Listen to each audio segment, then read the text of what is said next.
Welcome, everybody. We are here today with our life skill series, and we are starting with financial education, organize your finances, a human approach to money. We have the great schos to have Mrs. Stephanie Genkin, and I am so lucky that a really good friend of both of ours. So she introduced us. I went to one of her talks and I loved it. I couldn't stop smiling the entire talk. And I said, that's it. I have to ask her if she'd be willing to speak to Living Chassidus. And we're so lucky. So Stephanie Genkin is a certified financial planner. She's a fiduciary, and I think she's going to explain what that means, which is really good to know. And she's a registered investment advisor in Brooklyn, New York. If you want to hear more about her, you can go to www.stephaniegenkin.com and you can check it out. We're starting a two-part series. So tonight, Wednesday night, we are starting the first part. Then we're going to process that information, think about it, make it really personal. And then Sunday night at the same time, starting, Zoom opens at 7:45. The program will begin at 8. The same Zoom code and passcode. That'll be part 2. So thank you so much, Stephanie, and we're so lucky to have you. So great to be here, and thank you for inviting me, Michal. And I'm actually glad, usually I like to do this in person, but I'm kind of glad tonight that we're on Zoom because I'm a little bit under the weather. But I really am happy to be with you, so I expect to pep up a lot as the conversation goes on. And I have to say that I want to just start with this story because I think it's really telling. When before I became a certified financial planner, I was a news producer at CNN, and I worked in financial news part of the time. So that's where I got a lot of my, kind of education and grounding from. And I remember being out with a few friends from CNN after I had made the transition and become a financial planner. And I remember in the course of a brunch one day, a friend who I had worked with for a long time said, well, you could ask Stephanie that question. She's all about money. And I was really struck by that because anyone who knows me knows that I'm actually not all about money. So I I'm telling you this story because I think because I speak about money and I've studied financial planning that people assume that I'm about money. I'm about people. I'm about helping people shape the lives they want to live. And money is just a tool to get there. Money is not the object. So I want to just set that straight that I'm the last person who's constantly thinking about money for money's sake.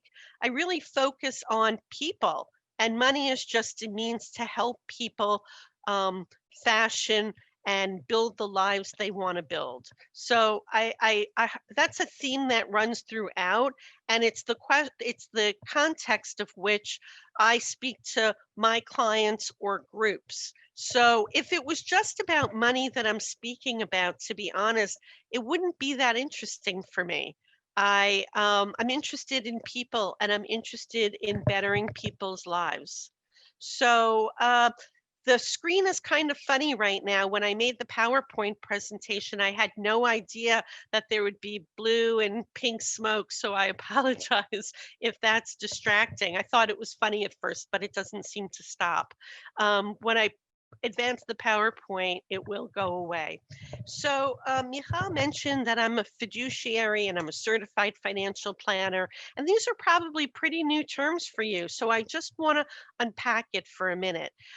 Certified financial planner is somebody who takes a fiduciary responsibility very seriously. What is fiduciary? It's a legal term that means that we are required ethically and legally to act in your best interest. And that surprises a lot of people because they assume that if they go into a bank and speak to an advisor or they go into an investment place and speak to an advisor, like, of course the person's going to give me advice in my best interest. Who else are they going to, act in the best interest? And the fact of the matter is that I would say from the last numbers I've seen, fewer than 90% of people who hold themselves out as financial advisors actually are fiduciaries. So who are they acting in the best, you know, manner for? Their companies. So you do have to be careful about who you take financial advice from. Not all advisors are created equally. So I just want to make one point, um, to say that if you ever do work with somebody in the future on one of your financial goals, and this may be for somebody, one of the most important things I'm going to say tonight is you always want to ask a person who you may hire to help you with your money 2 questions, and they're very simple. One is, are you a fiduciary? So you're basically asking them, are you legally and ethically required to act in my best interest? Any answer that's not yes is no. So I've had people call me from banks and investment firms, and they want to help me with my money, and I say, "Are you a fiduciary?" And they don't say no, but they don't say yes. They say, "Oh, well, we just want to help you. We're trying to help you understand how to reach your goals." That answer is no, and no one will lie about it. They just won't say yes if they're not fiduciaries. I would say that if you asked a doctor if he's required to act in your best interest while treating you, and he or she couldn't say yes, you'd probably leave the office and not come back. And you should do that when with regards to money as well. So that's one question. And the second question, and it's not a rude question, is how do you get paid? Because some people get paid by commission, some people get paid hourly, that's me. Some people are paid a percentage of the money that you've asked them to manage, and others get paid by a monthly subscription. So you want to make sure that the way the advisor charges aligns with your goals and your ability to pay for service. Typically, typically commission is not fiduciary because they stand to gain more money if they sell you a more expensive product.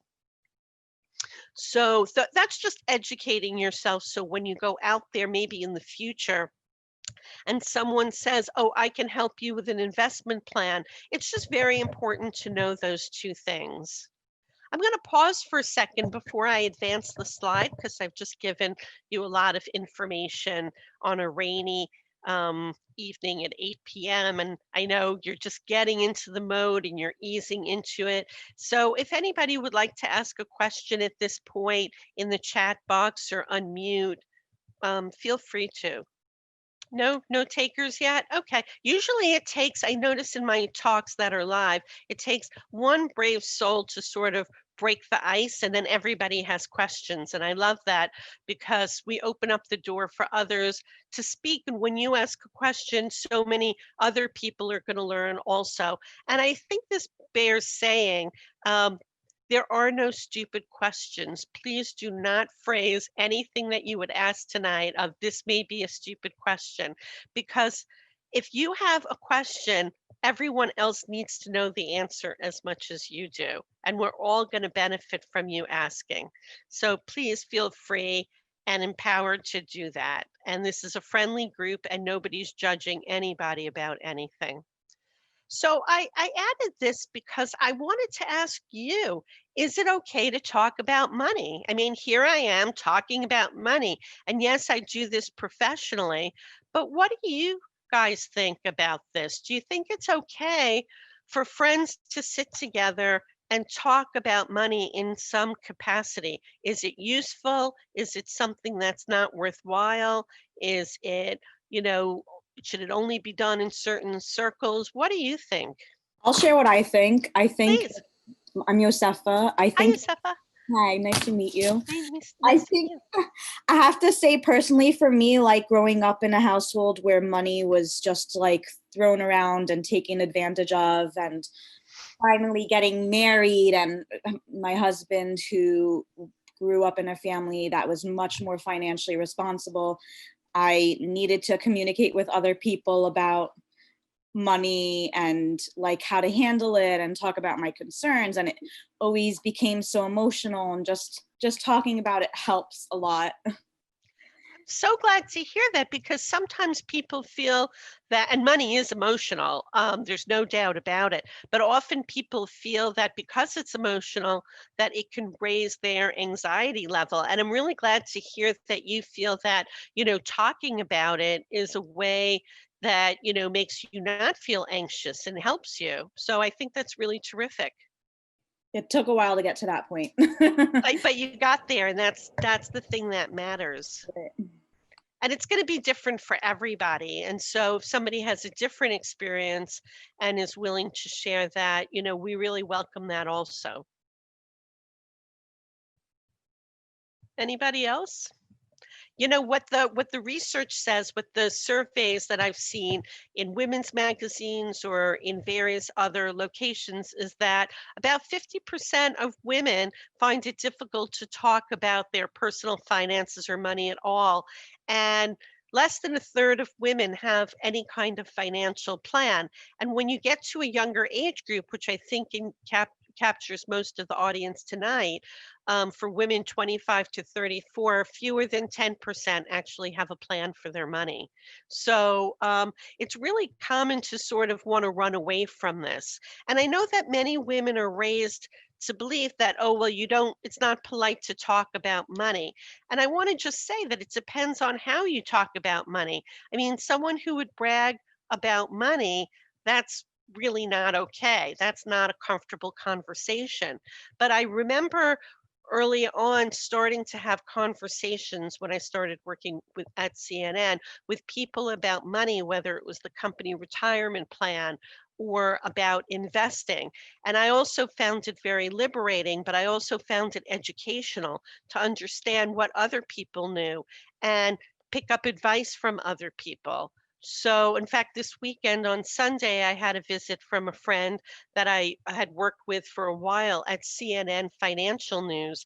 And we learned a lot about money by talking to each other, and it helped us be better producers, but it also helped us to understand what we're supposed to do with our money. And that was before I went back for education to be a certified financial planner. So, if you have a good friend or people who you share values with, or maybe have a different experience with money, this could be really helpful, to open up a conversation. We don't want to be nosy and intrude on other people's privacy, but the more we talk about it as women and share, the more we can help each other, but also learn about, ways to think about money. So, not to go all feminist on you, but it's really important for women to know something about money and not to defer it to their husbands. And what the research shows, because remember, I am a recovering news producer, so I come with, data and information. Five times more women live paycheck to paycheck than men, which means that they're living without a savings account or an emergency fund. And this is important for everybody, but especially, families. And we'll talk a little bit more about that.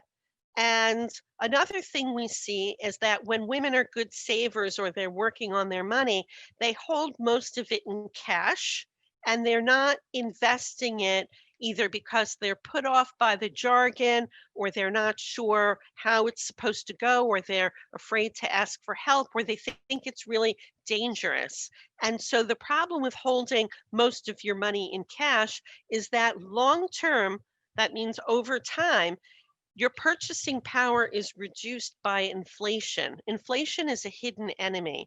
Right now in our economy, inflation is very low, so we don't see a lot of price increases for goods and services as we live through this pandemic.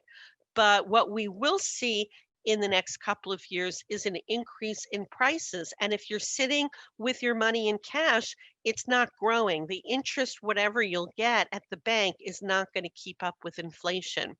So when I'm teaching at NYU, I teach an investing fundamentals course. I always challenge them and say, what is the only long-term investment that's guaranteed to lose money? And when I'm in class and in the room with them, I turn to the blackboard and I start writing down everything that they shout out. And I don't stop until somebody guesses the answer and they're stunned by this. How could cash be the only asset that loses value over time? And that's because of this hidden enemy called inflation. And you could just understand it in your own lives if you've been, for instance, taking the subway for a while. What did you pay for the subway 10 to 15 years ago as opposed to what it costs now? That's inflation at work, okay? So cash is important, and I often say when I'm speaking that cash is queen, but one must also think about growing money for the future, and that's investing. Okay. The other thing is that, when women stop working for a while after having children, maybe they're staying home and they're taking care of kids, they'll also see that their pay is reduced. So we need to make more, of our money if we're going to be paid less and step out of the workforce from time to take care of our families, children, aging parents. And well, men and women find money stressful, but what the research supposedly shows is that women say that money is the number one source of their stress. So I wanted to put it out there that we need to have these conversations and we need to think about at least some sort of planning for our money, some framework from which to understand money. And I want to just say that if you hear that in the background, I don't know if you can hear that. My cat, who is 18 years old and partially blind, is calling me. So I might have to put him on my lap or he'll get hysterical. He doesn't really like Zoom. So I apologize if you hear him in the background. Okay. Here's the thing that we go out, we work hard for our money, and we have lots of different goals, but we only have one paycheck and we have to stretch it. So I want to talk tonight about what to do with it. And when you're single, it might not seem such a big deal. Maybe you're living with friends, maybe you're living with family. And so you come home, you have money, you have what you need, and you don't really think it's a big deal. But when you get married and start to have a family, you'll see that it's really important. Some of the considerations we're going to talk about tonight, and I hope to answer your questions too, that, how do you make this money cover all of your goals and the life that you want to lead? So I want to just make clear that money's not about having more than others or having things to show people how much you have or how successful you are. In fact, most people who have a lot of money, you wouldn't know it because it's sitting in their bank account, their investment account. People who actually have a lot of money don't show it. It's people who want you to think they have, a lot of money that they actually don't. They're using outward signs to signal to you how well they're doing. Those people tend to not have as much money as others who aren't showy. So just keep that in mind, that things aren't always as they appear to be. I want to pause for a second and see if anybody has any questions before I move on. There's a great book that was very popular in the 90s called The Millionaire Next Door. I think it was a book of the late 90s. And if you ever see it, I would say that you don't really need to read more than the first chapter because the whole premise of the book is there. And that millionaires don't spend their money in ways that middle class people or lower middle class people who want to show off their wealth spend. That millionaires are more likely to drive older cars and have, fewer suits or fancy things. They tend not to have the best house on the block.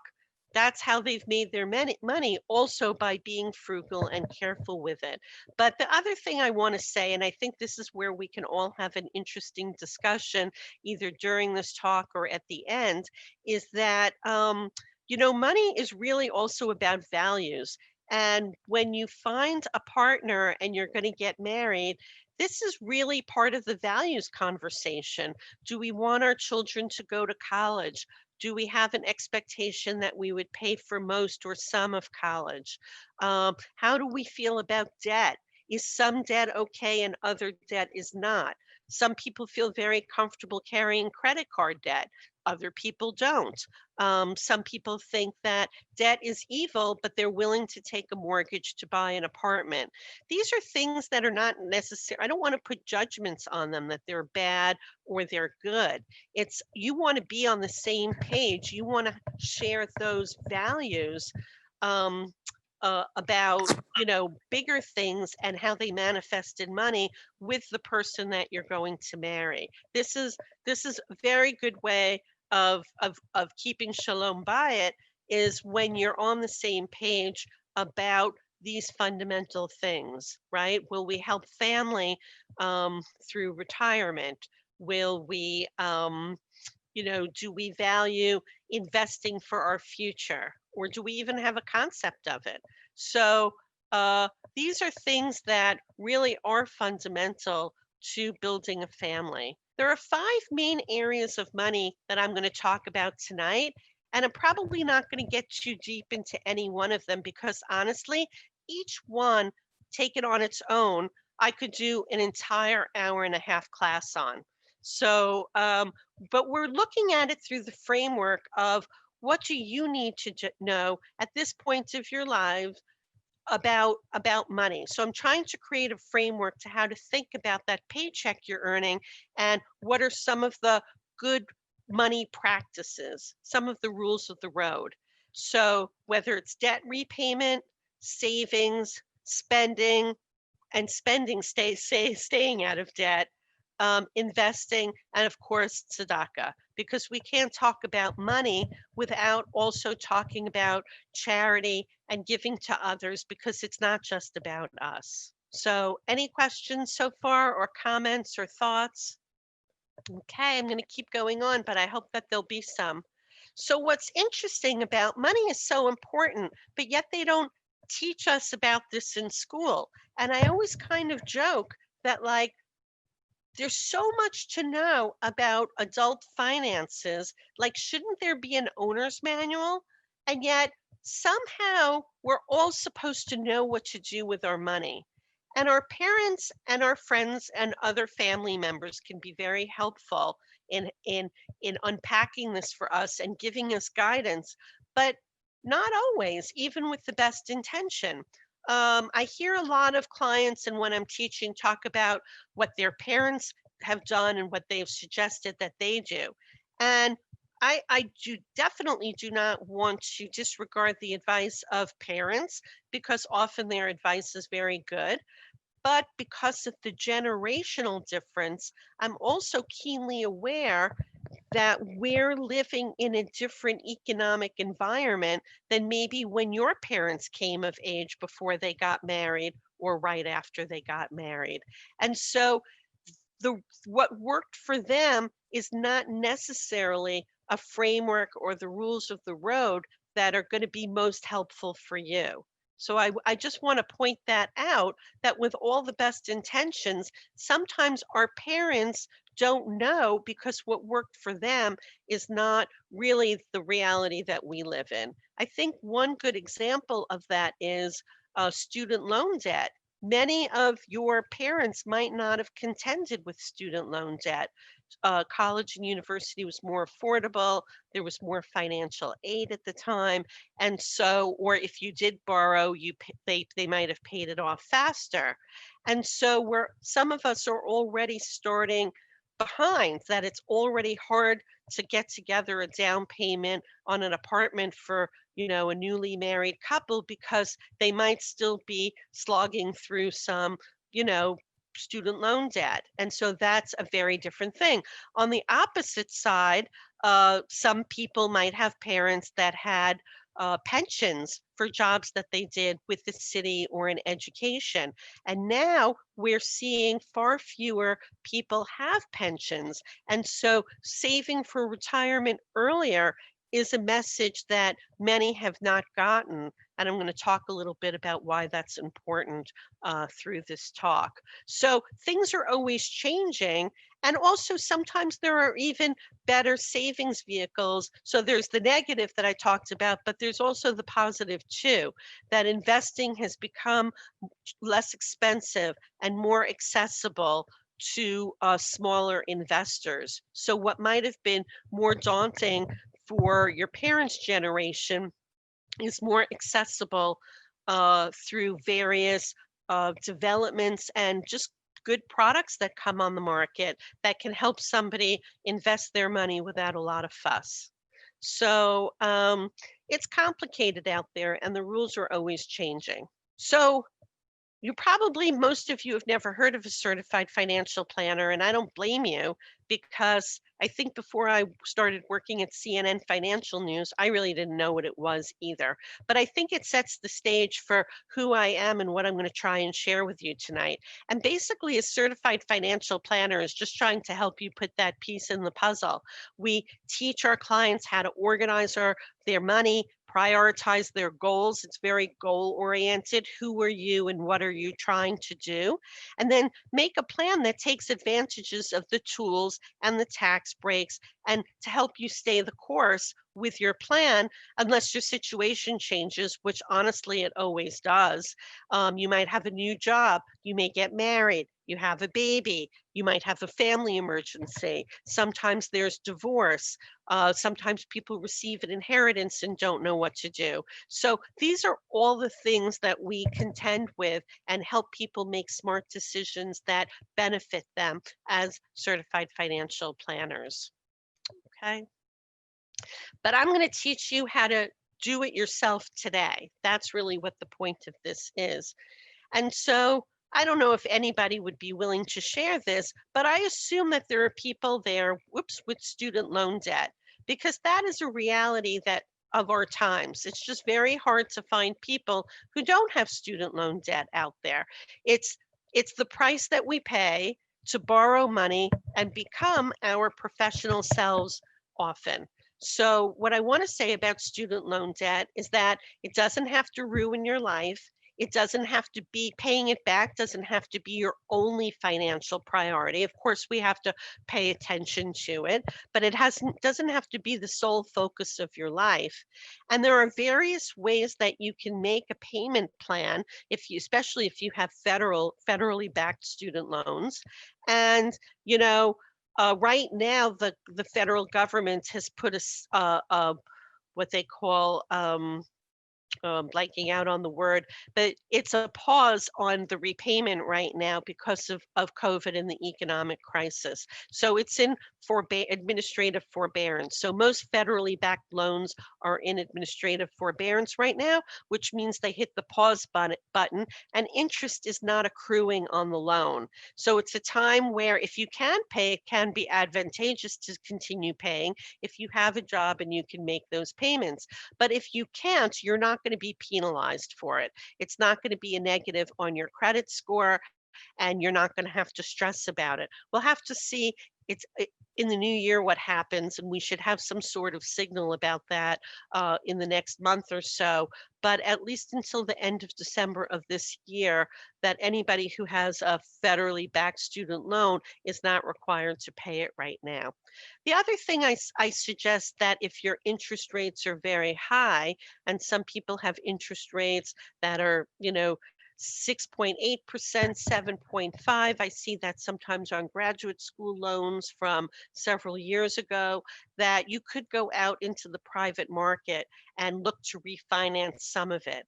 Right now, the federal government does not offer refinancing of federally backed student loans, but it is possible to find it in the private market. And that might help reduce the amount that you have to pay not only every month, but over the period of the loan, and really help you with your cash flow and other expenses that you have to cover.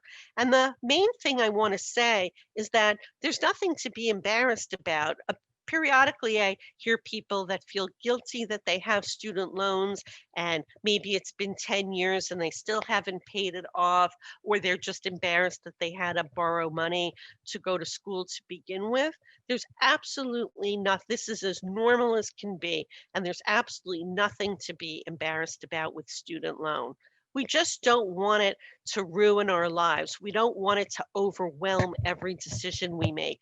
And I see that out there sometimes of people who are waiting to have families or maybe not buying a place to live because they feel that they're crushed by the payments they have to make to their student debt providers.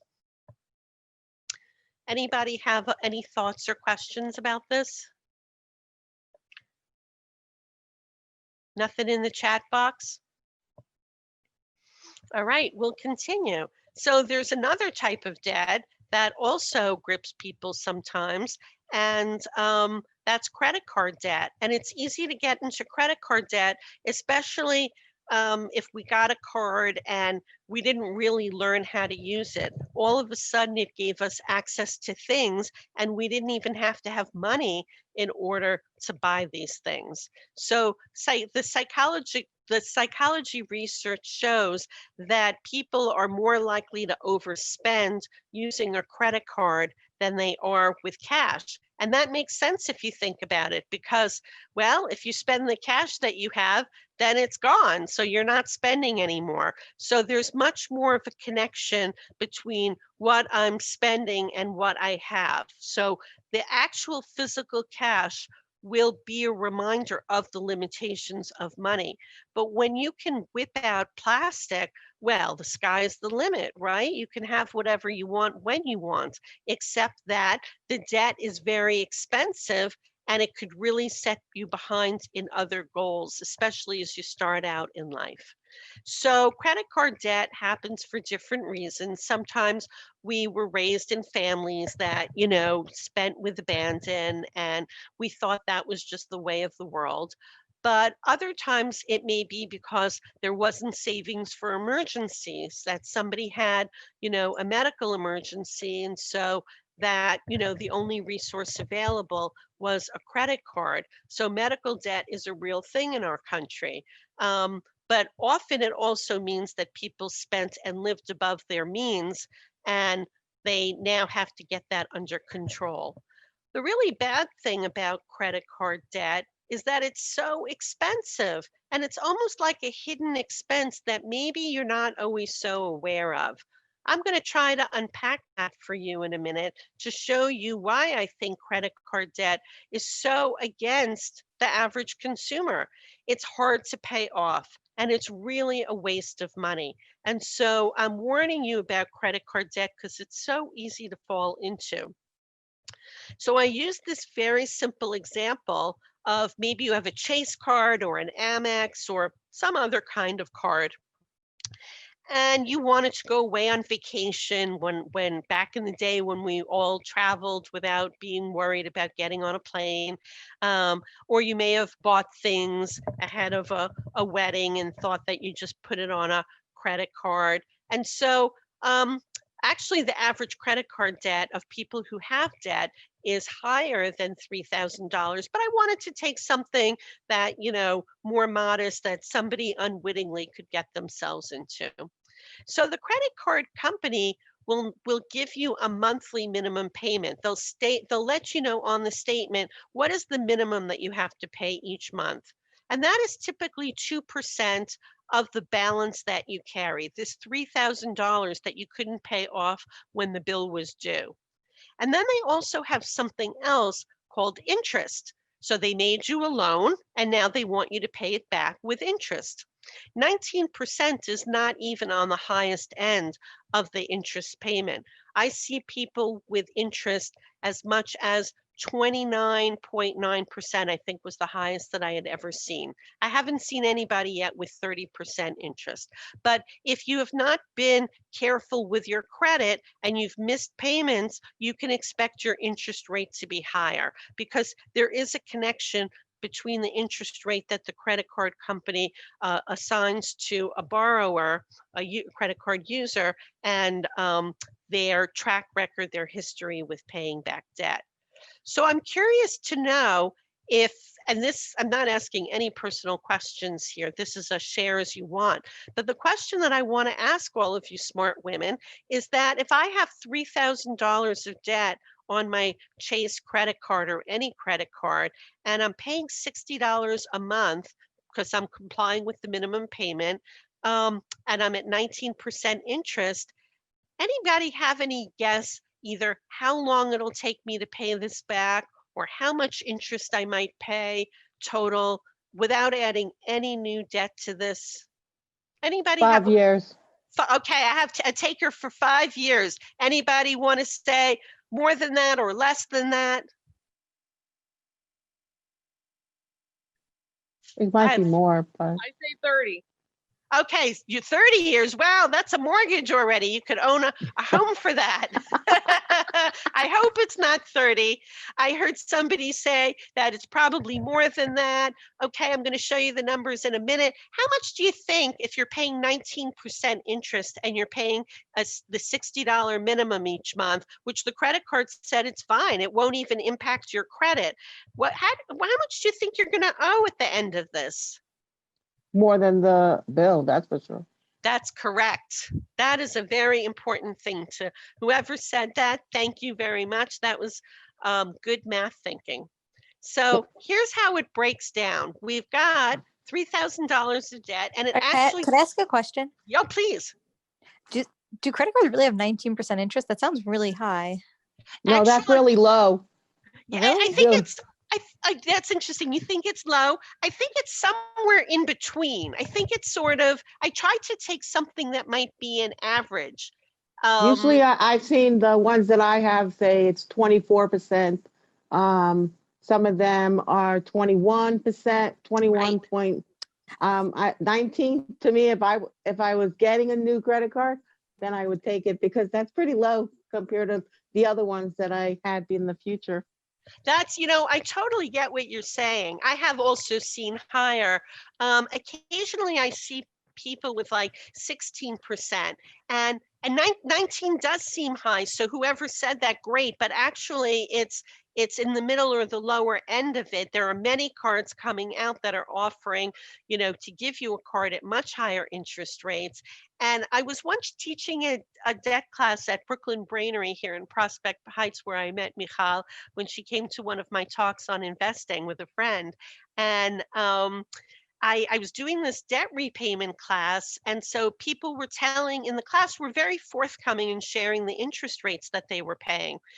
And I ran for the first time. I know this is hard to believe, but I ran home because I actually didn't know the interest rate on my credit card because I had never paid interest on it. I always pay my credit card on time and in full. So it hadn't occurred to me even to look at it. And I couldn't believe it when I got home and I saw my interest rate was 19.99. Now, why anybody bothers with 19.99, I'll never know. But so let's, if you round it, I had a 20% interest rate. And I was kind of really upset because here I was teaching a class to help people, pay off their debt and move on. And what I was hearing was that the whole class had a lower interest rate than I did. And it became a matter of ridiculous pride. I'm just going to admit that to you. So I called my credit card company and I said, and I have to say, I was unintelligible because I was all wound up. I had just been teaching for an hour and a half and I found what I perceived as this injustice. And so I called up and I'm telling them about Brooklyn Brainery and this debt repayment class and blah, blah, blah. I'm unintelligible, I'm sure. And I said, what the person gleaned on the phone was that I was upset about my interest rate. And before I could even finish my spiel, she said, I can lower that by 3%. So that stopped me dead in my tracks. I now have a 16.99% interest rate. And I wasn't even making sense, I imagine, but she heard that I was upset about it. I've had the card for a while. I've never paid a bill late. She gave me a lower interest rate. And then it became something of an obsession to see how low I could go. So a few days later, I called back, completely forgetting or not realizing that they take notes. And I'm pushing the envelope here, and they left a note in the record, I'm sure. And I get somebody Yeah. else on the phone, and I explain that I've been a great customer and that I feel that I should have a lower interest rate, and they lower it 2 points again. So now I'm like, I'm off to the races. How low can you go? And so a few days later, I call back again to try to lower the interest rate. And they lowered it like 1 or 2% more. But then I was told in no uncertain terms, Miss Genkin, you need to stop calling and asking us to lower the interest rate. We cannot lower this any further, that it's just impossible. And I stopped and I didn't say anything, not because I was mad or upset, but because I was embarrassed. I was embarrassed that the person talking to me now had known how many times I had called to do this. And so I was silent, and the person at the credit card company interpreted my silence as anger or dissatisfaction. And she filled the uncomfortable silence, because I think I went silent for a while. And she said, but what I can do to thank you for your business is give you 50, what they called 50 dividend dollars. These are like rewards points because I take them in cash for using the card. So then I'm really silent because I'm realizing, wow, she's sending me money just to shut me up. Like, this is fantastic. I have to tell people about this. So I'm silent again, and she's perceiving dissatisfaction. And so she says, well, I can make it 100, but I can't go any higher. So at that point, I finally got something out of my mouth to say, thank you very much. And I really appreciate you working with me. And so they sent me $100 for complaining and then stop complaining. But really, for me, it was just more of a science experiment anyway, because I'm never going to pay a bill late unless there's some unforeseen event, because I don't spend more money than I have. And so it was really just an exercise to see, how does this work? So if you Which are in a credit card company is it? say that again. Which credit card company is it? Just curious. I'm going to tell you, it's I have a Citi card, a Citibank dividend card. I think they call it a World Dividend Card. Mhm. So, but I think that That's all of them, incredible customer service. that's good customer service. I think that, I had been a customer for more than 10 or 15 years.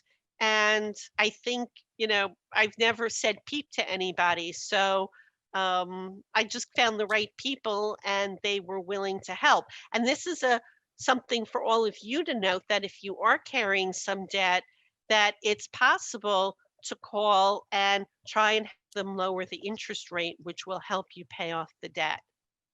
So Thank you.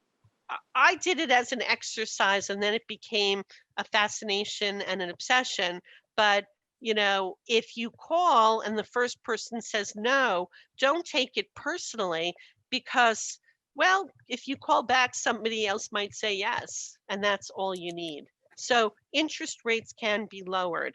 And so going back to our example, it will take you 8 years to pay off this debt of $3,000 if you're only required to make the minimum payment. Very often we think the minimum payment is like, oh, good, that's really in our favor, but it's not when you consider the total amount that you're going to pay. And so the total interest payment is going to be much more than the debt. And the truth of it is that it would be, and I ran this through a calculator, it would be $2,991 of interest payments. And so the total amount that you'd be paying is basically double the $3,000 if you only paid the minimum interest and you didn't add any additional debt to the card, which very often people do add. They continue charging because they don't have enough cash in the first place, or maybe it's just a habit. And so they don't realize that this is all stacking up against them. I ask a question? Please. If you pay off your card every month, Yep. then like, would you say there are advantages to a credit card over just using like a debit card? I love this question so much because I think that a generation of people believe that using credit is a bad thing. And I want to encourage you to have a credit card because one day, if you want to buy a house or an apartment, you're going to need a credit score. And to have a credit score, you need credit history. You don't want to wake up one day and be 35 years old with no credit history, right? Because no one's going to lend you money at the bank to buy a house if you don't have a credit history. Think of a credit report and a credit score kind of like a report card and a grade from school, right? And so if you want to go up to higher education, you have to have some sort of transcript or track record with it so people know that you do the hard work. It's the same thing here with credit. And so I do favor, and I'm going to qualify this by saying you don't need a lot of credit cards. I see that mistake being made too. But I think that having a credit card, one credit card, and putting a limited amount of charges on it. Maybe you have something recurring that, you might have an exercise class that you would put on the credit card and you want to pay it off in full by the due date, if not before, every month. And that's the best way to build a credit history so that people know you're good for the money and that if you wanted to borrow money to buy a car or a house or anything else, you would have access to the best interest rates, what we call a prime interest rate. So there's nothing wrong with using a debit card if you just want to keep it simple. But I really do think that having one credit card for emergencies as a backup, and even just having one very moderate charge on it a month is just a very good way to build a credit history. Sometimes people abuse it and there's all these points and rewards and miles and things like that. And so people get in the habit of charging more and taking out more cards. That's the slippery slope to getting into trouble with credit cards. But credit cards don't have to be something bad. It's just it's a backup if you were ever in a situation where you needed money to, cash quickly, that you could put something on the credit card. So you could use your debit as as your go-to.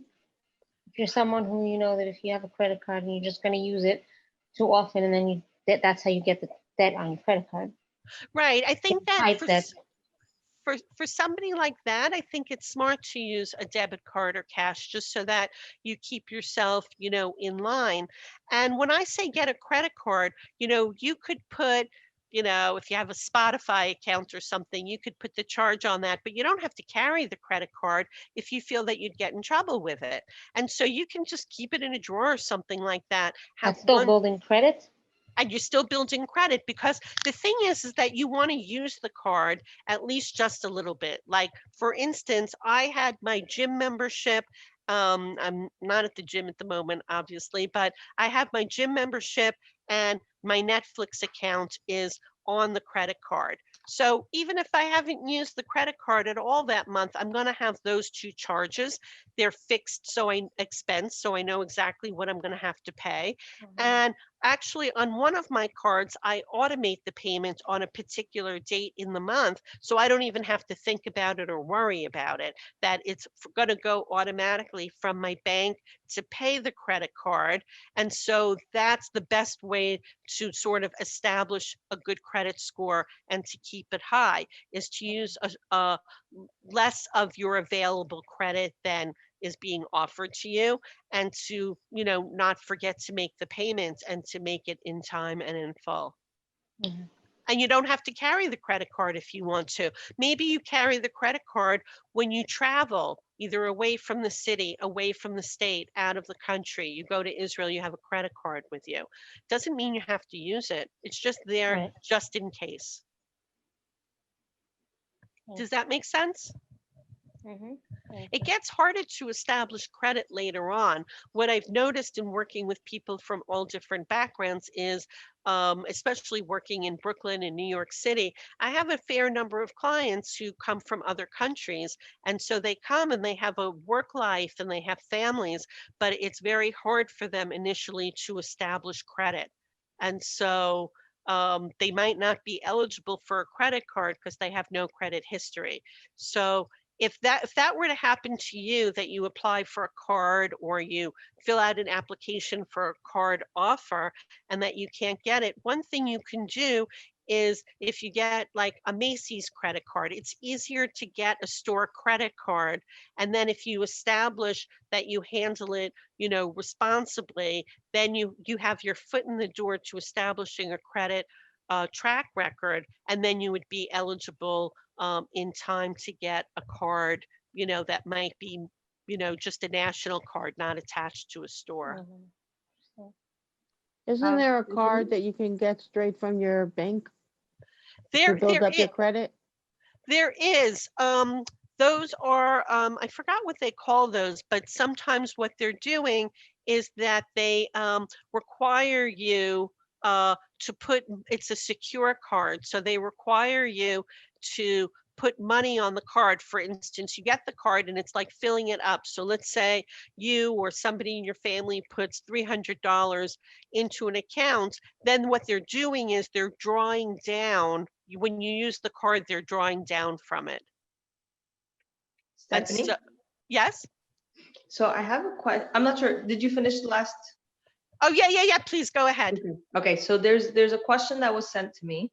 It says, how does credit card offer more purchase protection in addition to rewards and insurance? That's question number one. And I think it connects with the next question is, how does credit card interest accrue? When purchases are added to the open balance, I notice my charge interest on more than the balance left from last bill. How does it all work? So basically there's a bit of confusion. You can help us out. About how it works. Well, the credit card does give you some added protection. If you wanted to dispute a charge, you could go to your credit card company and say, I called Amazon and told them that the thing that I charged was broken, so I'm disputing the charge. So you do have more consumer protection through the credit card to be able to dispute a charge, as opposed to if you had just used your debit card, there's no recourse there in that situation. So that can be very useful. In terms of how the interest is charged, by whenever well, first of all, the interest compounds. So if you're not paying the interest in full each month, it's possible that it's not supposed to happen this way, but the minimum payment could be lower than the interest rate that's accruing. But even if that's not the case, when you add another item to it, let's say you charge something that you bought something that's $50 and you had already owed, another $1,000 to it. If you're not paying off the new charge by the time of the next due date, that's just being added into the debt. And then there's interest on that as well. So it becomes very hard to get control of this once it starts, especially when you're paying interest on interest.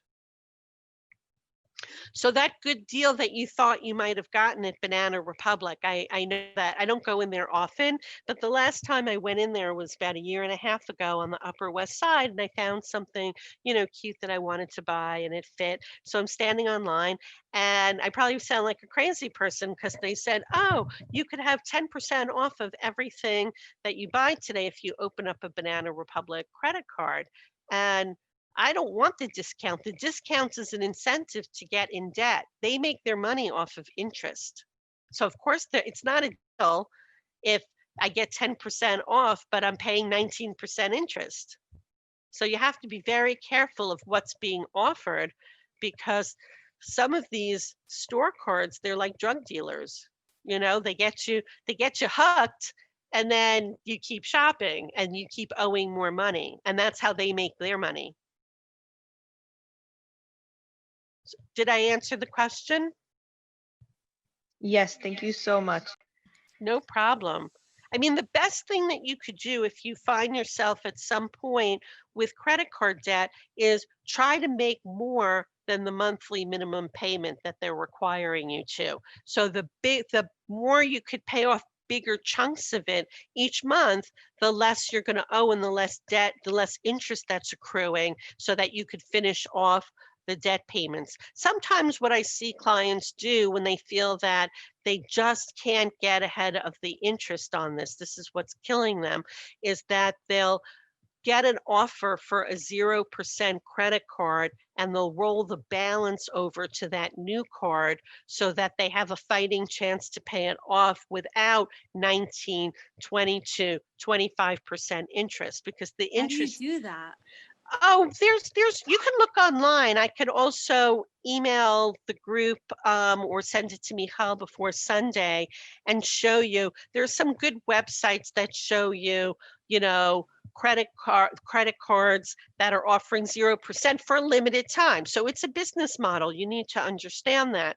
So very often a credit card will say 0% interest for 18 months. So that gives you breathing room.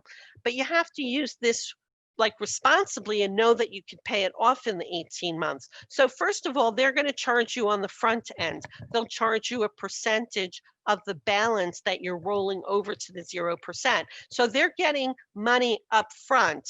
So it might be like, you'll pay $300 for the privilege of rolling this over to 0%. Then if you're doing it the right way, you're making these bigger payments and you've calculated that you can get rid of the debt in that 18 months. And also just caveat, be careful, don't add more debt to it just because it's 0%. You're not supposed to be charging on it. You want to make sure that this will help you pay it off. If you don't pay it off, in my example, in the 18 months, then the interest rate bounces up, sometimes even higher than the interest that you had before. So you have to be careful about that. Don't use it as a way to keep charging things that you can't pay off. You want to make sure that whether you're getting a 12-month, an 18-month, or a 21-month 0%, that you're actually going to be able to pay it off. So I can have for next week offers where you can look for this if you're in that situation.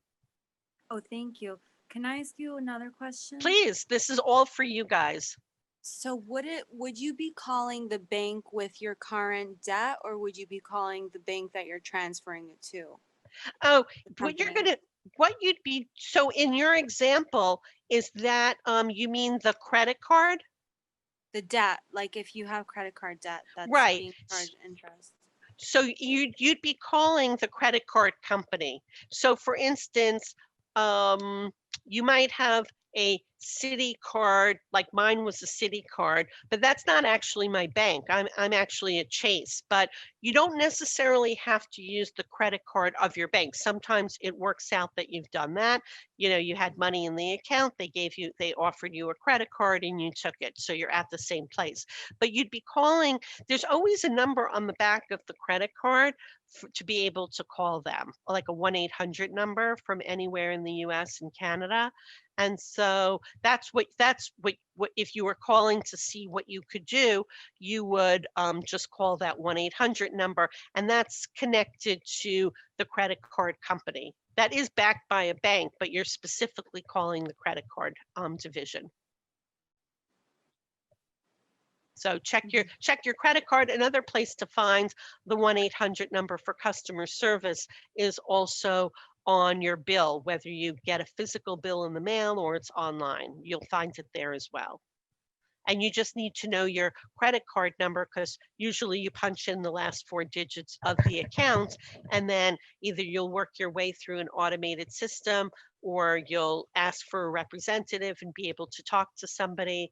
And sometimes if I get somebody out of the country who really isn't empowered to help me because they're following a script, that also happens, then I politely ask for a supervisor, because I'm looking for somebody who has more latitude to be able to do what I'm asking them to do. Does that answer your question? Mhm. Great. Yeah, thank you so much. Yeah, no problem. No problem. So, so again, this is a thing that can happen that people, you just don't know. And because we don't learn about credit and debt in school, and sometimes we don't learn it at home, that sometimes people can get into, New York is expensive. It's expensive to live in Brooklyn. And so this can happen. And remember when I said at the beginning that, cash is a bad long-term investment because it loses purchasing power to inflation. I'm still advocating savings, and this follows nicely from talking about debt like credit card debt. We need to be able to have some savings in the bank. This is very important. There's a study by bankrate.com, which is a website, and every year they show that the majority of Americans from every walk of life, that I think it's like 70% don't even have $500 in the bank to cover an emergency. So we need to have savings for those unforeseen expenses, and sometimes expenses that we do expect. And so the rule of thumb is like you want to at least have $500 in the bank to cover things that you didn't expect. And that might sound like it's hard to build that up at this moment. Start small, that's fine. Can you do $25 or $75 of each paycheck, put it in the bank with the idea of this is a savings account, not a checking account, so I'm not going to touch it. Sometimes people open up an online savings account so that it's harder to get to it, so that it really does become a piggy bank with a lockbox. How do you find a high interest savings account? It's a great question, and I'm laughing with you because in this low interest rate environment, high interest, high yield does not have the definition that it once did. So the problem is that the Federal Reserve, the equivalent of central bank of the U.S., has decreased interest rates. And so interest rates are so low that it's hard for any savers to find interest. Right now, the highest interest rates that I've seen that don't have a minimum in the bank account is 0.60. So less than 1% is now considered high yield. And this is kind of depressing. When I was helping people start high yield accounts just even a year and a half ago, you could get 2.25%, 2.5% interest. And my father used to always laugh because, he remembers much higher interest rates, much higher inflation rates, and would say like, 2.5%. How is that high yield? Well, you know what? That sounds really high yield in comparison to where it is now. It's much less than 1%. And if you're in a bricks and mortar bank, you're getting like, 0.05. Nothing, it's not even getting any interest. So the higher interest rates right now, which I don't think anybody would consider high, could be accounts like Marcus, Marcus. That is supposedly a high yield savings account that has no minimum payment, no minimum balance, no monthly service fee. So you can look there. You can also look towards a bank called Synchrony. Synchrony is an online savings, but I think they also now issue a debit card, so you could have some limited access to your money through other ATMs. I've heard of people getting decent deals in this current low rate environment from Ally, as well as Amex has like a banking branch. So I'm making a note so that I can send you to a page to look for, I'm saying it in air quotes, high interest rate bank accounts. And they're all online because when you don't have bricks and mortar, it's cheaper to run it, so you could offer a little bit more interest. And also the 0% credit cards for people who might need to, get a little help to pay down that debt. So I'll have that handy for you before next time. So does the interest get higher if your credit score is below 700, let's say? On the savings account, such an interesting question. I love hearing what people ask because it makes me better at what I do to understand what are people's concerns. On a bank account, your credit score will never be a factor because once you're putting money in, all money is equal. So everybody's getting the same interest rate unless they might want more of your money. So they say for deposits above $50,000, they'll give you more interest. But yeah, they're doing it because they are making money with your money. So of course they want more money at the bank. But when it comes to savings, your credit score and the interest you get will not be a factor at all. It is when you're a borrower and you're using a credit card. Then they want to know they're going to be paid back. So the interest rate is linked to what kind of risk they think you are.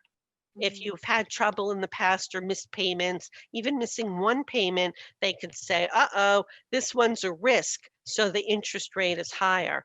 But if you have a good track record of always paying it off on time, then they're like, oh, this person is reliable. We don't have to charge as much interest. But with a bank account, that will not be a factor at all. You can get your credit score through some bank accounts. They offer it as a service, but it's not going to be a factor of the interest that you can get. The interest that we get is really a factor of the economic environment. And right now we're in a very low interest rate environment, and that's basically a policy to try to stimulate the economy. So people will borrow more and spend more, and that will help create more jobs and money flowing through the economy. So interest rates are going to be low for the foreseeable future, but unfortunately, not so much for credit cards, really just for borrowing and like for a mortgage or the interest that you would be paid on a bank account. Right. You always How want to long- be adding a little. Oh, go ahead. No, sorry. How long does it take to repair credit if you missed a payment? Like, how long does it take to repair? It really depends what it was. I mean, if you missed a payment and you're trying to repair your credit by, paying down the debt and paying on time, you can see your credit scores start going up in a couple of months. If you had a bigger challenge with credit, it could take a year or more. So it depends on, if it was a matter of racking up credit card debt and, being a little bit late with the payments, you will see that the more new history there is that's positive, the further down it gets pushed on your credit report and the less impact it has on your credit score.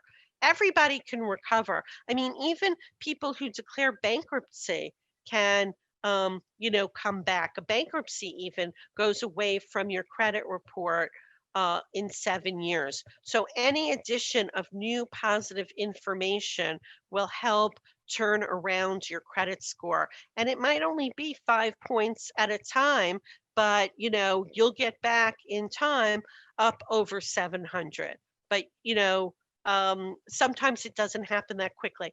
One trick that I found that works very well, and people often don't know about this, so it is a tool that you can use, is let's say that you don't have a good credit score, you have a credit card, you've accidentally misused it, and you get now that you can't do that, and you're trying to repair your credit.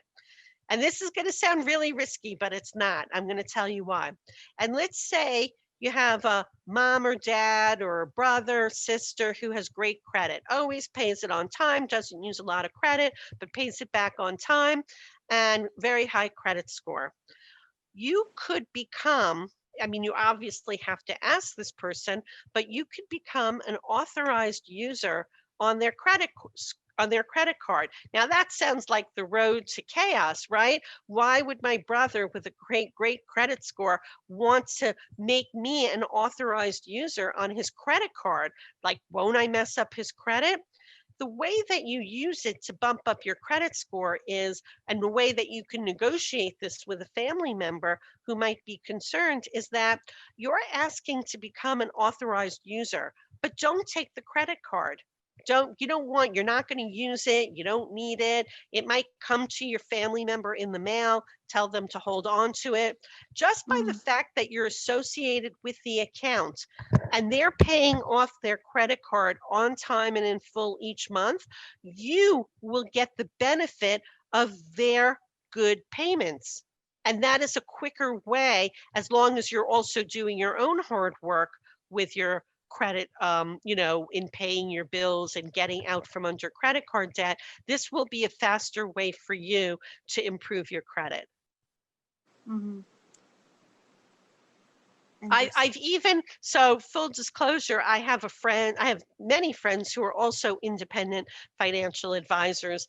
And one of my good friends, his son, started to work for a friend of ours who's an expert in credit repair. He works with lots of people in sports and music.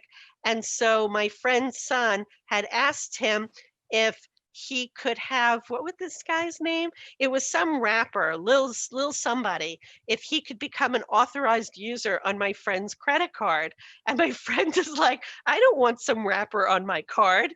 And his son said, he doesn't know about you. We're not giving him a card. It's just, Dad, that I know that you pay off your credit card every month and you have a great score. So we just want him to be an authorized user on your credit card for 12 months, so he doesn't have any credit and he wants to buy a Mercedes or something like that. And so we'll just take him off the card.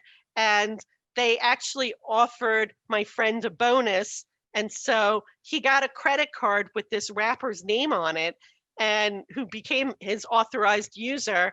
And then he was taken off the card. I think it was less than 12 months later, when this guy had established now his own credit. So it's not just with family members, it's possible to do this with other people. So we were all a bunch of independent financial planners sitting and listening to this story. And I was the first one to raise my hands and say, well, I'll have a wrapper on my credit card if he doesn't know about me, and I can, make a couple of $100. So it could be a business. So your family member might be uncomfortable or nervous about it, but the fact of the matter is, I always instruct clients when we're doing this, make it clear that you don't want access to their credit, you don't want the credit card, it would just help you to be associated with the account. Mm-hmm. So that's just a neat little tip if you're trying to expedite this. So don't forget about saving, because saving is what's going to keep you out of credit card debt. Why am I never worried that I'm going to have to pay interest on my credit card? Because I keep plenty of money in a savings account. So if, whoopsie, I spent too much this month and I don't have the money in my checking account, I'm going to go to the savings account and then I'll pay myself back later. Because again, if you just look at it mathematically, on a high yield account, a high interest rate account, savings account, I'm earning 0.60, but I would be charged, you now all know, it's lower than the 19.99, but back in the day, that's what I would have been charged. So that doesn't make mathematical sense. So if I have my own savings, then I could borrow money from myself to avoid higher interest rate debt. So cash is queen. Cash is going to save you in many instances, especially if maybe, your work gets cut to part-time, either by choice or not choice. It's always good to have that cash cushion of savings in the bank for short-term needs. And many people say, well, how much cash should I have? And I would say that you want to target, doesn't mean it's going to happen overnight, 3 to 6 months of living expenses. I think if you have children, you want to be on the higher side, because things can happen with children where you need to cover expenses unforeseen. So I would be on the higher side in that case. But, for somebody who's single in their 20s, it might be enough just to have a couple of months of money back up. And I always say that because I am self-employed, that I think that you should have more of a cash cushion if possible, so that if things go wrong, you're not taken down by it. Because self-employed, we don't know. We're in a unique economy right now. Things fell apart not because of anything that anybody did, but because we're in a pandemic and it's causing a lot of economic stress. And so having that cash reserve can help you get back on your feet again. So don't forget about saving. I see that I probably won't have enough time for all the slides, but I really, really, really like the questions because this is all for you. So don't stop with them if you have stuff that you want to ask, because I'm not beholden to the slides, and we can always review whatever remains on Sunday again. This is really for you to know how to think about where you are and where you're going with your money. And now, when I get to the part you need a budget, this is where some people flip out because they hear, and I'm not saying it, but they hear you need a diet. We're going to reduce your spending. We're going to reduce your calories. We're going to kill the fun. That's not what a budget is. Replace budget with you need a spending plan so that you can spend money joyfully and know what's the right amount to spend. So this is a very simple budgeting tool that requires no technology, just pencil and paper. You figure out what your monthly paycheck is, the part that you receive after taxes or health insurance or any other stuff that's taken out pre-tax, and the part that lands in your bank account. How much money are you getting each month for your job? If you get paid once a month, that's the number. If you get 2 paychecks a month, then you're adding them together. And just on a very high level, this is so useful. 50% of that after-tax take-home pay should be spent on essential purchases. Things like rent, your cell phone, electricity, transportation, any kind of, basic groceries, the copay from a doctor's appointment, pharmaceuticals, if they're not covered by your health insurance. These are the essential things, okay? So 50%, it would make sense for 50% of your paycheck to go to these essential things. The largest chunk is obviously going to be rent or a mortgage if you own. And then what do you do with the other 50%? Well, you want to set yourself up for your goals. So it might be savings, or you might have to start with debt repayment first, a student loan or a credit card if you're trying to, get past all of that. So whatever you're paying, required to pay per month, or if you can pay a little bit more, that's going to reduce. So it's savings and debt repayment. So first you focus on the debt repayment. Let's say your 20% of money of your paycheck would be, let's say, hypothetically, I'm making up numbers, $800. Then what you're saying is if you have, $200 a month that you're paying off in credit card debt, then you have to subtract that, and then you could pay $600 towards other goals, whether it's putting money in your savings account, putting money in a retirement account at work, a 403B if you're a teacher or you work at a hospital, an IRA if you're saving individually for retirement. And I could get into that a little bit after. But what I think is that I want you to know is that if you're living with, your number, what's 50% of your paycheck, and you use that as a guide to say, this is what I have to spend on essentials. So, we're basically paying the same thing every month, whether it's rent or a mortgage, whether, we're creatures of habit with groceries, transportation, your electricity bill. That number's not going to vary too much from month to month. Once you see that you're living within your means, then you want to set yourself up for the 20%, whether it's debt repayment, building up your savings account, putting money away, tax deferred or not for retirement. Automate those things so that you automatically are putting your goals first. And then the 30% on whatever you want, then you're clear about, can you afford to spend that money? Because you've already ascertained that you can live within your means. You've already set yourself up to pay yourself first by funding your goals. And then, if you buy shoes that you think are too expensive, but you could afford them because it fits into that 30%, then do it and don't feel bad about it. This almost gives you permission, not like a regular budget where it takes away, you're supposed to be reducing. This is to say that a balanced money life is 50% for needs, 20% for debt repayment and savings, and then go spend the 30% on whatever you want. What if your essential payments are automatically higher than 50% of what you're making? That's difficult. Which I think is, sorry, Yeah, I think no, it's probably, most people with kids is probably true. I'm saying just on childcare alone, it's like.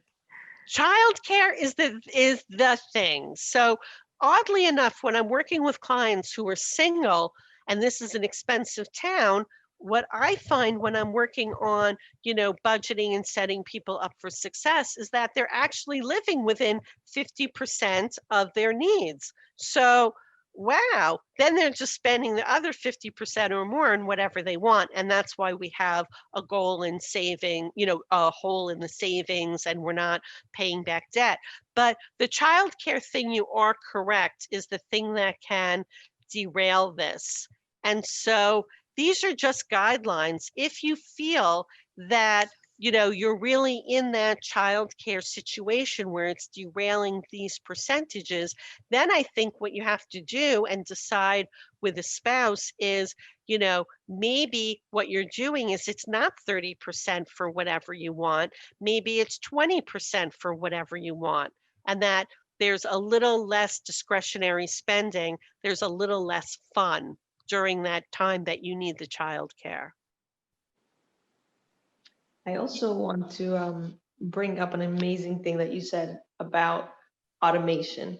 Yes. And I think for me, it made the biggest difference. Yay. Yeah, I think I want to mention, I'm not sure if but there's one of the books, The Latte Factor, helps you see how to automate it. Mm-hmm. Another one is it's by David Bach, and he has another one where he walks you step by step how to automate all those things. So fantastic. I'm building my credit without even blinking because it's already going to where it's meant to go, or I'm paying certain things without even blinking. It's my savings, there's already going to savings automatically before I even see it. So that's powerful. Well, that's called pay yourself first. So you don't miss what you don't already have in the account, right? You get paid and you set it up. So boom, this amount goes to the savings account. This amount goes to debt repayment, to the credit card. X amount goes to, an investment account or something. And then you just learn to live on the rest. What's the like in the Latte Factor, they like mention this like high yielding savings account. Like that was written in a different era. Okay. Yeah. Like it all sounds all great. But well, what you're saying it doesn't exist. At the moment, it doesn't exist. And that can be an opportunity for some people, not so much savers, but people who need to borrow money. So it's cheaper to borrow money to buy a car, for instance, or to buy an apartment. But on the saver end, it's not so great. But I still want to emphasize that even though we're in a low interest rate environment and high yield now is lower than 1%, that it's still worth putting money away in savings to prevent you from having to pay higher interest if for some reason you couldn't pay off your credit card, so you have money to back up for yourself, which is really important in an uncertain economy. So yeah, thank you for bringing up David Bach and the latte factor, and this notion of automation just takes the human error or human temptation out of all of this. So if things are going to the right places from the moment that your paycheck hits the bank account, then you're not going to have a problem. Then you're already funding your goals before you even do anything else. But I There was totally sympathize on the childcare part, because all over my clients, all over New York, I see that this is the most difficult thing in making the budget work. And so the money has to come from somewhere. So are you saving a little bit less during that period where you need childcare? Are you lowering the amounts? All of these percentages are flexible for the individual who needs to create the budget. For instance, years ago, when I first came upon this and I was understanding my own money with this, I was really in a super saver investing phase. And so I flipped the numbers. I saved more than, actually, my target was 30%. I was actually saving more than 30%. And I used the 20% number as my fun spending. You know, so you can mix and then once I hit my goals, I flipped it back again. Or maybe you're not spending as much money on rent, you know, so you can afford to slip in other things like childcare. Everybody has a different situation. And so just look at these percentages as guides for the period that you're in and how you need to make this work. But the point that I want to make is, don't forget about the savings. Save something. That's a good practice wherever, you know, whatever stage of life that you're in. Try to save something. So I am missing something from the graphic here, which I didn't design, but I think that it's a good just depiction of what we're all saying is, you receive your salary, it hits your bank account, you want to put it in, you know, savings, debt repayment, or an investment vehicle, and don't forget tzedakah, and then you can spend the left, whatever remains. That's how you should think about the money. It's not going to be perfect, but it's going to help you incrementally get where you're going. It's a framework to help you understand what you should do with your salary. Sorry, could you speak for a minute about investing? Like what exactly? Sure. So was that the next thing? Yeah. So here's a good depiction of well, actually, can I explain? I think we're running low on time and I can't keep you here all night, but I want to answer your question in this nice graphic. And I really am almost finished with the PowerPoint, but whatever we need to do for Sunday, we can certainly regroup and I can explain more about what you want to know. This is a great graphic that came from JP Morgan Chase, and it explains the power of investing and compound interest. So let's say, I'll add like a little story to make this more interesting. We have 3 investors here, and let's say each one is going to put money in a broad-based investment, like just a mutual fund that tracks the market.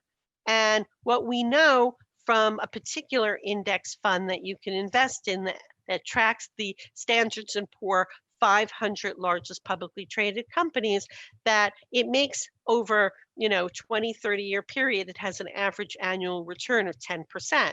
There's some risk with it, right? It's not like cash in the bank, but it's money that you're not looking to use short term, you're looking to use it long term. That's what investing is. It's basically using money that you do put at risk to have a larger long-term gain, but cash is for short term. So we have 3 investors, and this really shows the power of investing and compounding.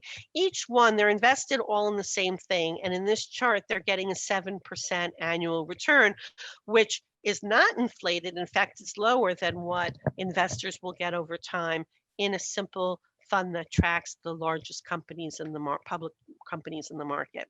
So Susan starts putting in $5,000 right out of college. So at 25, she gets her first job. She puts $5,000 in an investment each year because her dad told her this would be a good thing to do to save for retirement, and she does it.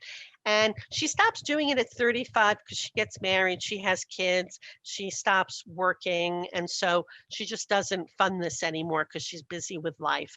But for those 10 years, she put in $50,000 in this investment. And Bill, her friend, comes back from, a few years at the Peace Corps after college. They meet for lunch and he says, I got this great job and I'm supposed to invest, but I don't know what I'm doing. And so Susan says, this is what my dad had me do, and it's been going pretty well. So you might want to do it too. So Bill invests $5,000, but he's starting at age 35 when he comes back and gets his first job. But he keeps doing it every year through 65 when he's planning to retire. And he puts in a total of $150,000. It's $5,000 over the time period. So he's put in 3 times more than Susan, but Susan started earlier. And then Chris is basically their friend that is Susan plus Bill. He starts investing and gets the same rate of return, putting $5,000 in at age 25 when Susan does. But he's also working and still contributing to an investment account until he's 65. So he invests a total of $200,000. So he's basically Susan plus Bill on the time and the amount of money. So it wouldn't be a surprise to anybody here looking at this chart that Chris has the most amount of money at age 65. The purpose of this chart for me, why I find it fascinating and instructive all day long, are the following 2 points.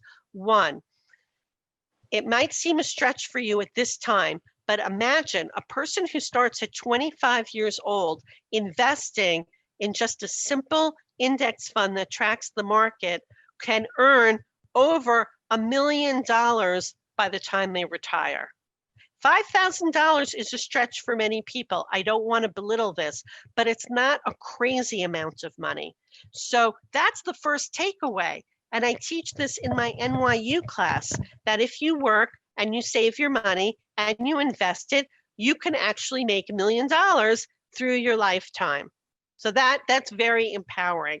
But the takeaway, invest it where? There I'm gonna tell you in a second. I just want to. I'll give you ideas. It's a much longer conversation, but I do want to address that. But the second takeaway, and this is for an age group because many of you are in your 20s, and I want to highlight this. We expect Chris to be the winner, but who comes in second place? Can you tell from the chart? Susan, very good. Why is that surprising? It's surprising because she put in a third less than Bill and she stopped investing earlier. How can we mathematically explain this? She started earlier, and although she did not contribute after age 35, money compounds. And so time, and that's what I was showing in my little crude drawing here, money, you see in the beginning, it's not going up that much time, but it hits a critical mass and it's a straight line up. Money grows with time. The earlier you start with investing, the more robust it will grow and you will have more later in life. To answer your question about how do you start investing, it's going to be different for each person. The longer, let's say you're investing for retirement, you're not going to touch this money until you're 60 years old and you put it in a retirement account and you're 25 or 30 years old, maybe even older, but you're not going to touch this money for 30 years. You can get, it depends where you open up your account. I recommend something very low cost like Vanguard, and you can just get a fund. I could give you the ticker symbol right now, but you should know how investments work before you invest any money. But you can look it up if you Google the ticker symbol VOO. This is a Vanguard fund that tracks the S&P 500. Again, this is a benchmark of how the stock market is reported. You might remember hearing on the news that the S&P 500 went up 2 points today, or it went up, X amount of dollars or whatever.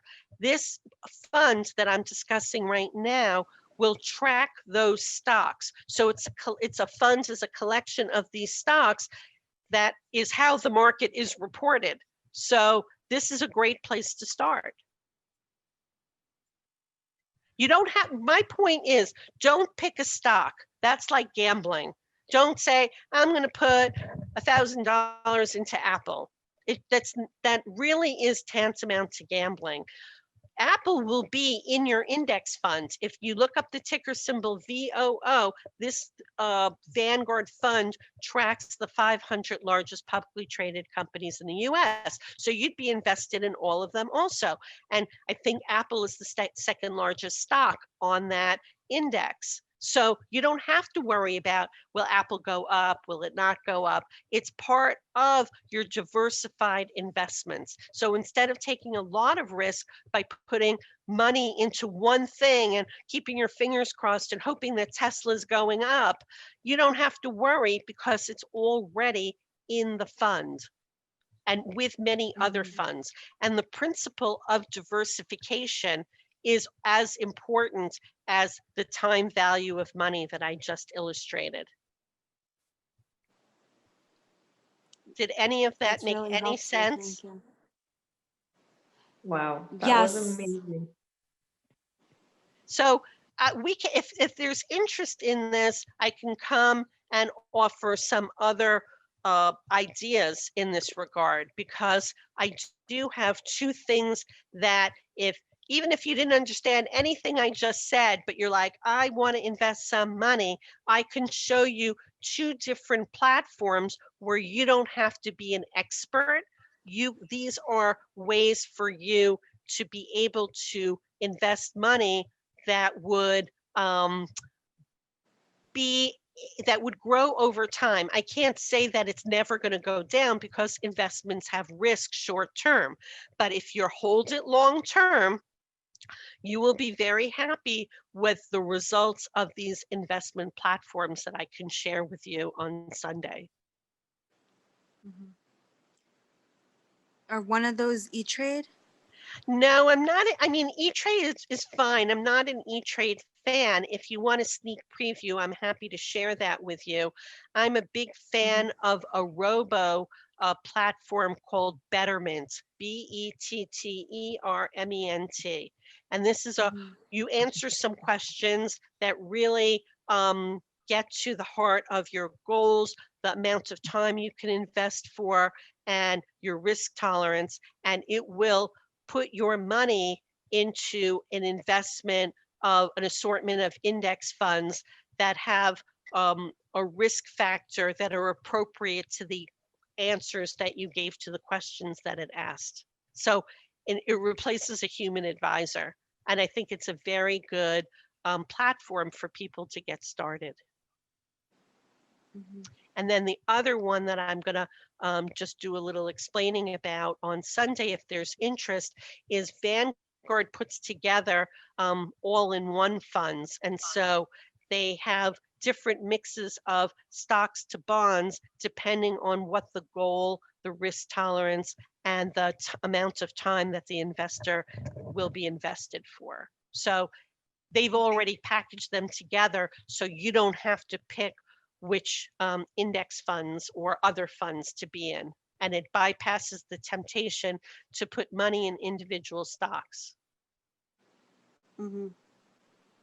So I want to make this as easy as possible so that you don't have to be preoccupied by it, but that you're in things that you don't have to track, follow, or even deeply understand to make money. And I'll throw another one in there because I'm all about behavior. And there's an app that you can get called Acorns. Does anyone have it? Yes, Anyone? we love Acorn. Okay. And there's always somebody in all of my talks that have Yes, I do Acorns. too. And I have yet to meet somebody who knows Acorns and has used it and doesn't love it. So this is another way. What it is basically is that when you spend money, it rounds up and takes the change and puts it in an investment account for you. And you get to pick whether it's conservative, moderate, or aggressive. And so you can pick what your, risk factor is. And so it's basically being able to invest in a very diversified portfolio that matches your goals, and you'll just make money over time without thinking, oh, I'm investing, because they just round up and throw the money in there for you. I think the beauty of it as well, which we started with just the roundups, but we also decided to add more. That's great. And that's great. Right. Then you're building that savings and investing habit and automating it. And this is the road to success for people. Yeah. It seems like many people want to hear more about investments, so maybe we could I would love that. Yeah. I would really love that. And what I'm hoping that we'll also be able to do on Sunday is just talk about what money means for us and how we think about it and what we want our money for. And what I didn't get to, which I will talk a little bit about retirement savings and why you need to start young and some very useful vehicles, but I also want to be able to talk about tzedakah, because it's not only money is not, it's really not ours, right? We're earning it and we have to do something else with it besides just using it for our own needs, right? We have to share it. That's what it's meant for. And that's a blessing. So there's many different sides of money.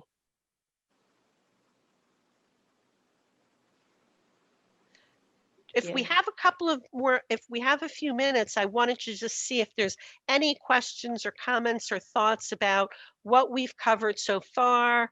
I'm hoping it was useful and that, it was a good use of your, when a rainy Wednesday night for you. But I also just want to check in and see if there's something that maybe you didn't understand or something that you want an explanation for or an example. Yeah, I have a question. Please. First of all, thank you so much. Everything was really great and helpful. I want to clarify about the credit score and all that and the interest. Sure. So if you don't pay your credit card in full 1 month, and then the next month you do pay it in full. So I'm just confused about, did anything happen? Yeah. So there's a few ways to think about that. So let's say there was an extra $500 that you couldn't pay off that month, and so the balance carries over to the next month. And you add more to the credit card, and then you pay the whole thing off, what the balance that you carried from the previous month, and then the additional charges that you put on it this month. And then you just paid it all off. Then you probably paid very little in interest because you just carried part of it for 1 month. But now you don't owe any money, so you don't pay any interest. Does that help explain kind of how you were thinking about it? Yeah. So I guess, so if it happens for 2 months, you're telling me oh, I might pay an extra $5 or what? Am I going to see those charges on my credit card? You should see the amount broken out and how much you're going to pay in interest. Okay. So you'll see the total amount, and they break it up for, this is how much you owe for purchases. And then there's another line at the top of the bill that breaks out how much has accrued in interest. And then if you had to pay a penalty for paying late, $30 or something, they break down that charge as well. So it won't be in the itemization of what you spent. You know how you open up your bill and you're like, I spent $50 at Macy's, and I spent $20 at Chewy's for my cat, and I spent $15 at the Garden of Eden getting ice cream or whatever. It's not broken out in that part of the credit card statement. It's broken out above that, what you owe, and it's broken down into purchases, interest, and any sort of late fee. Okay. No, because I guess I was confused, when you're saying you're going to carry this on for years, you're telling if you're not, so your example, you carried a balance for the second month, but then you paid it all off. in my reality, what I often see is that people are not paying it off in full the next month, that they're saying, oh, good, I only owe $60. That's the required minimum payment, so I'll just pay that. And they don't realize that their statement is just accruing. Right. They think that, oh, this is a nice, lender. I only have to pay $60. Just because they're letting you only pay $60 as a minimum doesn't mean that you should be. They've set that minimum so they get some money, but even more in the interest. So you have to be very careful and think about why they're allowing this. They're allowing it for their benefit. They hope that you stay in debt and pay that 19% interest. That's not for your benefit. What do you say now with COVID? There are like any special considerations for people not paying their full credit card or anything like that? The credit cards are the last people to have considerations. That's the honest truth, that they're nervous that people are going to default on their payments. So because they, were downsized in their jobs or furloughed or let go. So I think that if you owe money now, it's harder to get consideration from the credit card companies.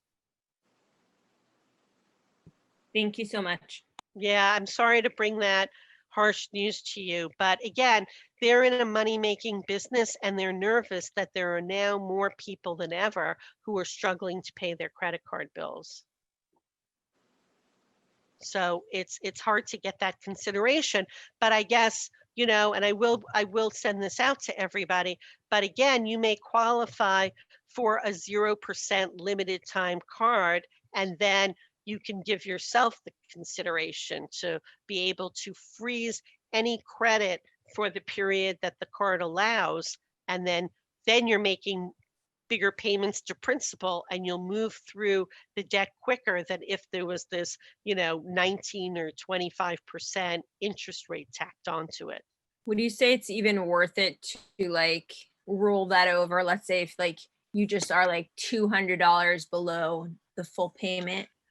I don't think I would. And there's a lot of considerations there. I think if I owed something like $200, I'd probably slog it out and maybe reduce expenses for a couple of months and just be able to pay that off.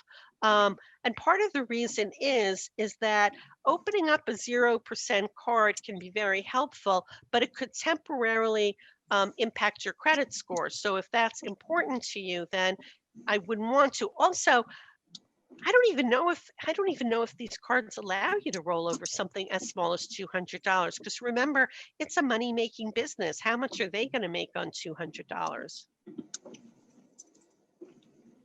So if you have $200 that you're seeking to pay off, I think you could probably, do that on your own and not sweat it. Thanks. Yeah, no problem. Wow. Thank you so much, Stephanie. This has been so amazing. I hope it's been helpful because I can't see you guys and everybody's coming from a different experience. So the questions really, really help not only, provide information that's useful for you, but for everybody who's joined us today. It's really useful. Yeah. I want to say thank you also to everyone who's brave to ask questions. So that was really yes, because we should talk about our money as women and we should be educated and ask questions. Yes, thank you so much. And it seems like for next time, it seems like a lot of people have questions based on credit cards, like how to know what is the impact. It seems like next time there are questions on like investments. Yep. And retirement funds. I think those are the main. I'm going to come with some slides and be able to share what goes into a credit score, how it's configured. I'll have the information about the 0% cards, the quote unquote high yield savings accounts that you can look for online, and some simple examples of investment funds. And if we have time, I can also, if I need to illustrate it, I have some investment accounts that I have view-only access of with no name, so I'm not breaching anybody's privacy, but I could also show you what an investment account can look like. That would be amazing. Yeah. That would be amazing. So this is great. Well, I hope everybody will come back Sunday for part 2. And while I want to show you some of these things, I'd really love it. Like, come with your questions, come with your issues, come with even the softer side of money, of the emotions or what you might not get about it. And share, share, share. Yay. Thank you so much. I'm so Thank you, excited to guys. I appreciate you, and I'm glad that we had this time together, and I wish everybody a great rest of the week and a good Shabbos, and I'll talk to you on Sunday evening. Thank you. Wonderful. Thank you. Thank you. Bye-bye. Thank you.